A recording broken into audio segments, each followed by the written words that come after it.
Following this afternoon's House action, it will head to the White House for the president's signature. But don't plan on spending that tax cut any too quickly. Minnesota Senator Dave Durenberger told our Skip Loescher about an hour ago that the entire economic reform plan counts on us saving the money that we would have otherwise paid to Uncle Sam. Nobody's going to be able to buy a new house or a new car. Interest rates will stay high, I'm sure, for several more months. The economy is not going to turn around in the near term. But when it does start to turn around, I think people are going to be so anxious to make sure that it doesn't blip and then go back up again, that individually and collectively, we're going to resist the urge to run out and borrow to the hilt, and because inflation is the thing we all hate, and we'll do anything we can do individually to lick it. You know, usually journalists stay behind the television cameras and rarely make the news, but later this week, WCCO-TV's Skip Loescher packs his bag and moves his family to Washington, D.C. Skip will be wearing a new hat, figuratively speaking, begins a new job for Channel 4. He's now the news director of our Washington bureau.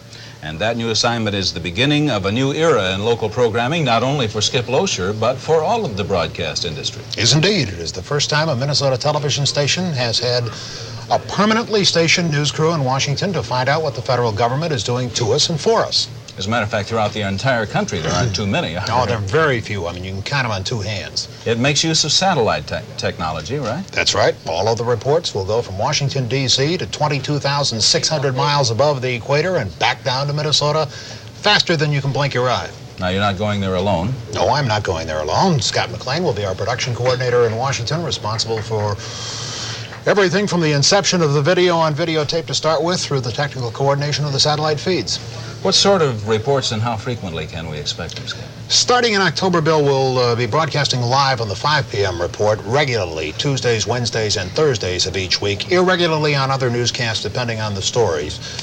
We really do hope to do the local effect kind of story. What is this piece of legislation in terms of what does it mean to us here? Not to people in Los Angeles or New York, but to the folks who live around here. We wish you well, Skip, though our viewers will be seeing you nearly as often as they do now.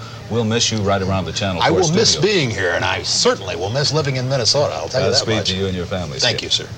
I'm not too up on the Washington baseball team's record, but the Twins have bombed out, at least so far as the starting lineup is concerned for the All-Stars. The lineup for the American League team was announced this morning, and as of the close, the Twins came out, the only ones to be included were former Twins member Reggie Jackson and St. Paul's Dave Winfield. The Yankees placed 4 men on the starting lineup. Reserve players will be named by the respective managers, and at least one player from each team must be named to the American League team for Sunday's game in Cleveland. With Bud Kraling completing his annual vacation trek to Minnesota's North Woods, Dan Carlson has been filling in for Bud in our weather center. But Bud's the kind of guy who can't stay away from a camera, so he sent us this message from his vacation retreat. This is Burnside Lake, part of the Boundary Waters canoe area. From here you can portage over to Crab Lake, Little Crab, Lunetta, go on and catch the big ones out that way.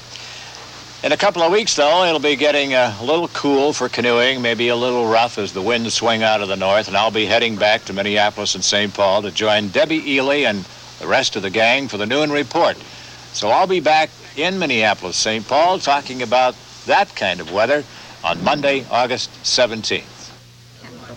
Dan will be here substituting for Bud when we return.